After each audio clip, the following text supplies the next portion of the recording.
Yesterday on my community tab, I asked if any of my subscribers would be brave enough to let me review their games on the channel, and thankfully we did have somebody step up to the plate. That is Modern Defense Style on chess.com said, yeah, take a look at some of my games, I would appreciate it. He is somebody who has reached out, he's offered me some advice, some tips, and just general knowledge on chess, which is very appreciated. And he also said, have a look at some of my games. He's a very highly rated player, typically playing in tournaments, I think, rated by FIDE or FIDE. I don't really know how to say it. It's just the governing chess body that nobody seems to like. And he said, have a look at some of my games. So I went through his game history, and this is one of the most recent ones that he played. It's a blitz game, 3 minutes with 2 seconds added after every move. And I thought this is a really, really solid game. He ended up playing at a 2500 level, which is very, very good. He's a 1600 rated player on chess.com, and his opponent played at a 1900 level. So I thought this would be a valuable game for us to take a look at,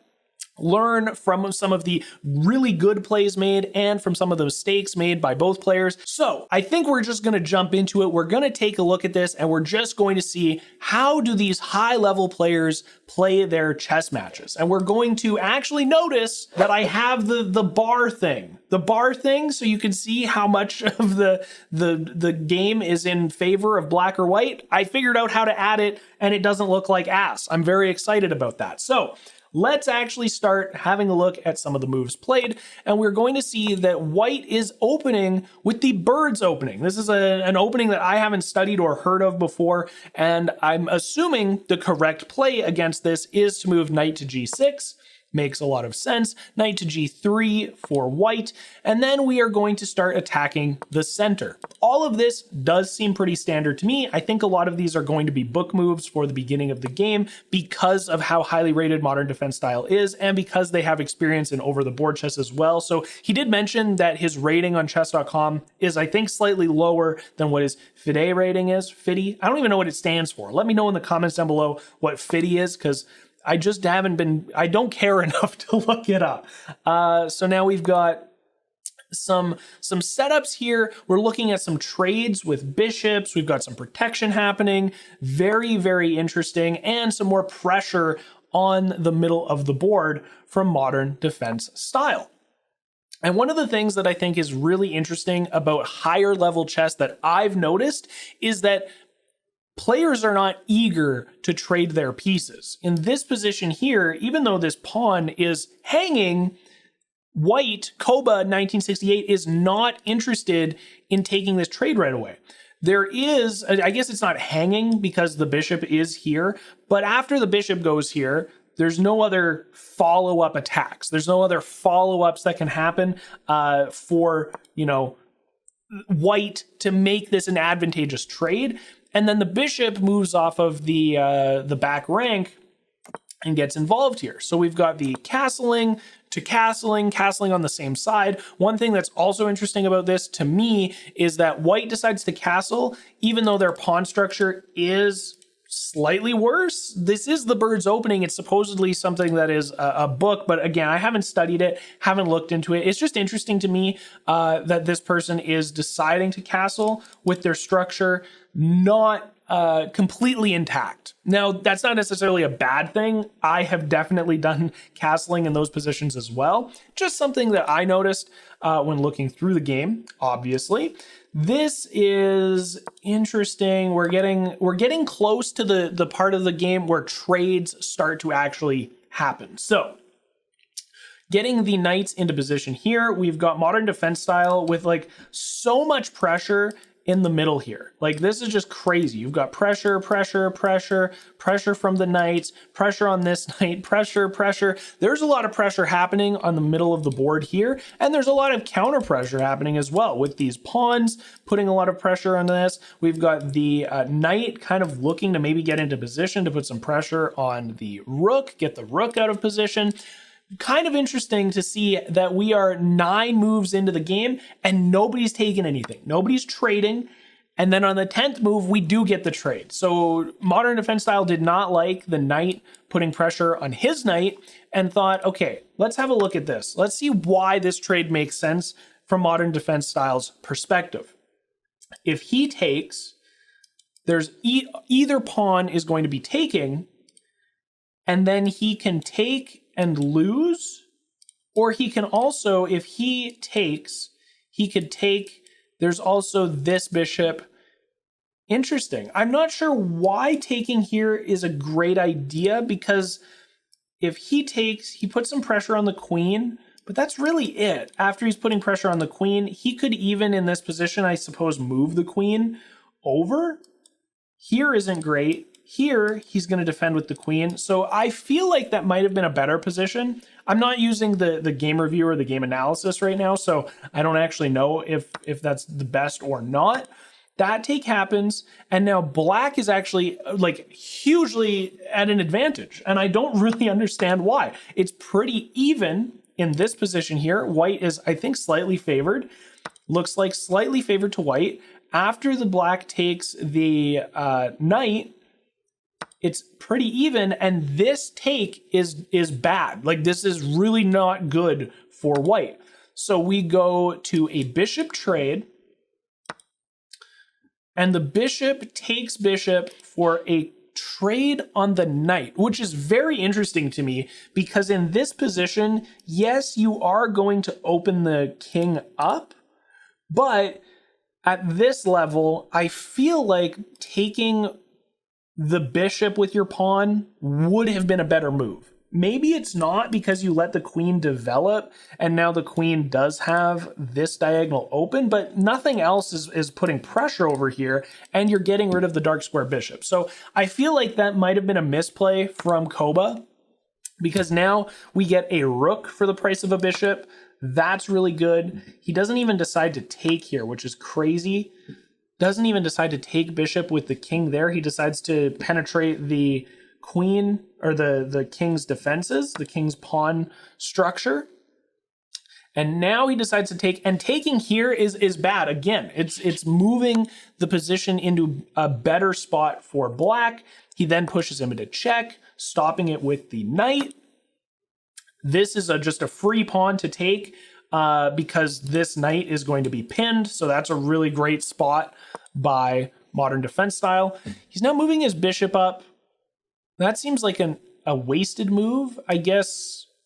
Yeah, what is the idea here if he's moving his bishop? It seems wasted, because maybe moving the pawn up next?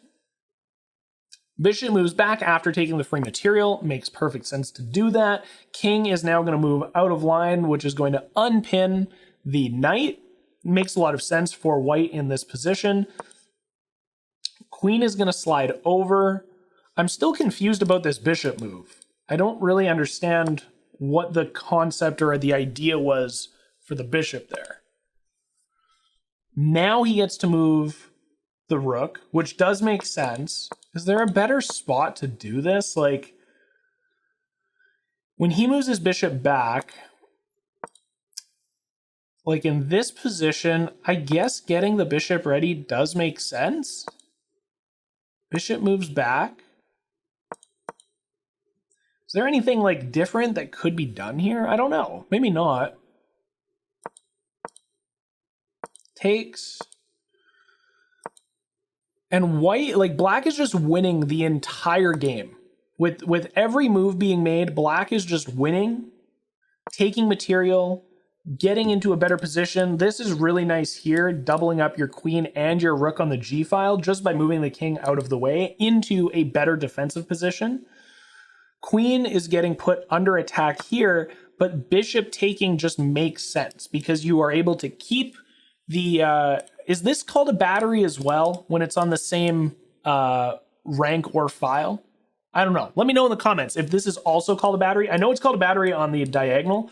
I imagine it's called the same thing on the rank and file, but maybe it's different. Chess has so many different names for things that I'm still learning. 30 days into playing the game almost every single day and studying, I'm still learning new names for stuff. So that's a really no-brainer take here. This is also a no-brainer trade because what is the king can't do anything, can't push in. Queen takes for queen back into check. And then if king moves out of the way here by accident, and that's a bit of a blunder, you get to take the bishop for free as well. So take, makes sense. King does move in the correct position, which is nice to see. He then moves down to take the free pawn. So again, you're kind of just waiting, or not waiting, but trying to clean up the material at this higher level game. I imagine this might be the next move.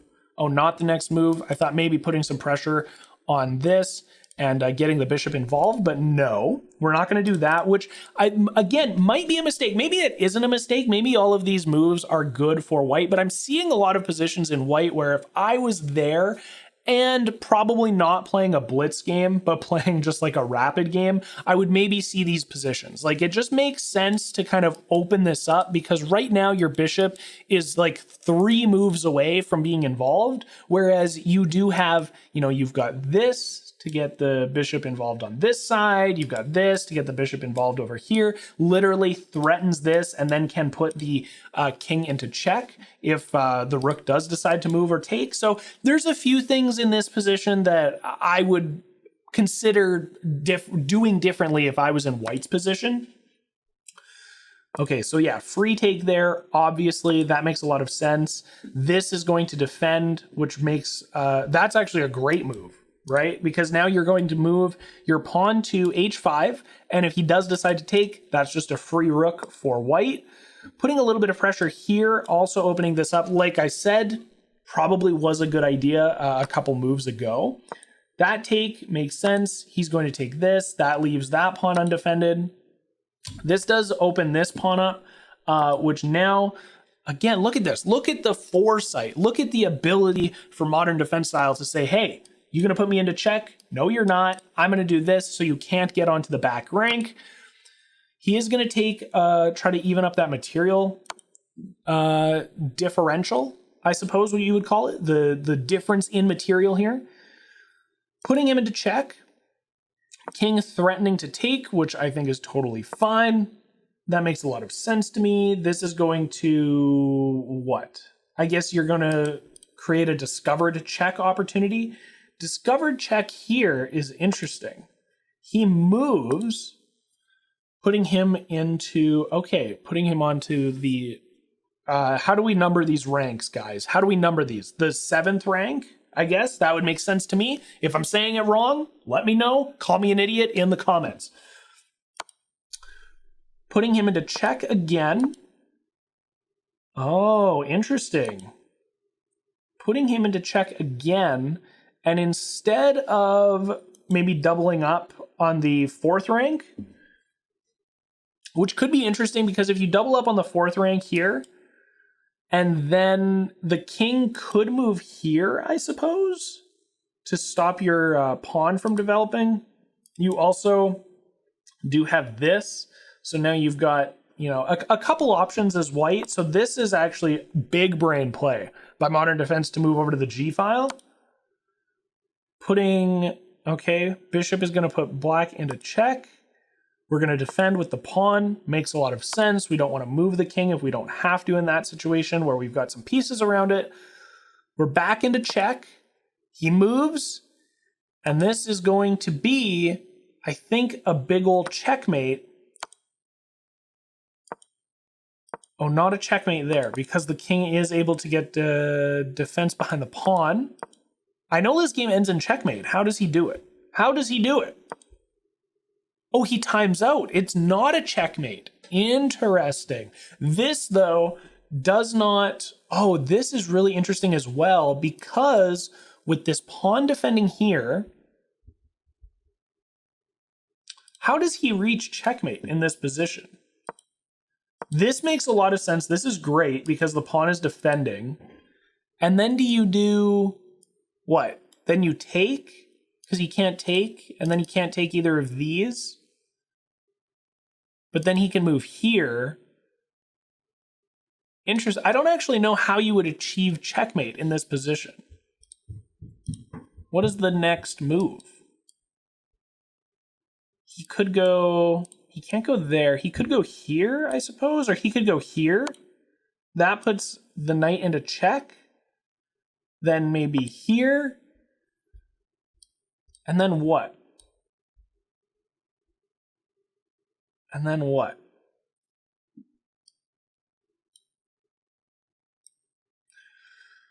That doesn't make sense. Oh, this, wait. I think white can white pull through on this? Like if you do this, and then this, and then this, what do you do now? Like maybe you turn it into maybe you turn this into a little bit of a race? Because I feel like, I mean, maybe, what else do you do here? If you don't put the king into check, if you don't put the king into check here, what do? You could move here, and then this is just a free take. And then he could maybe try to do this, and then you move, and then this is a take. I actually think white was like in a pretty okay position here. I don't know how Modern Defense Style seals the deal. If you guys can see it, solve the puzzle. How do you win? What moves do you make if you are Modern Defense Style in this position? I feel like this may have been a bit of a blunder. Whereas if I was in this position, analyzing the game from an outside perspective, he moves here, I move up to the first rank. Man, this is just such a good position to be in. At least here, now you aren't losing a rook, right? As soon as you move the rook over here, you're setting up the check, the defended check, and the rook trade, which isn't great. I mean, I guess you trade this, but you're removing a rook from the board. Now you've got one rook versus a bishop, and you're up by 2 pawns, but you're getting a lot closer to even material. And then after this move, I'm not really sure, like maybe you move here. Here wouldn't be good. That would be stupid. You could just take. Then you go up here. That's not good either though, because if this is taken, oh, you can't take because that's pinned. That might actually be the big brain play. But then king can just move over. Now you could do this, but king can just take. I don't know. I'm actually really interested to know how Modern Defense Style would have been able to close this game out. So interesting. I knew he won. I thought he won by checkmate. I guess I misread the analysis tool or the game review. So I don't know. Overall, a very interesting game to look at some of the positions and just for myself to analyze where white was at a disadvantage and think of a few different possibilities or moves to make that could have possibly switched or changed up how the game ended up being played. And inevitably, that could change the outcome of the game. However, I am not a big brain player. I am just some idiot on the internet learning how to play chess and having a good time doing it. If you enjoy the content that I'm putting out, if you like learning a little bit, if you like laughing at me and my stupid mistakes, consider subscribing to the channel. I'd really appreciate that. You can also like the video, actually hit that little like button, and that will help YouTube push the content out to more people who might also like watching some idiot on the internet learn to play chess. Hope you guys enjoyed today. I will see you tomorrow. Peace.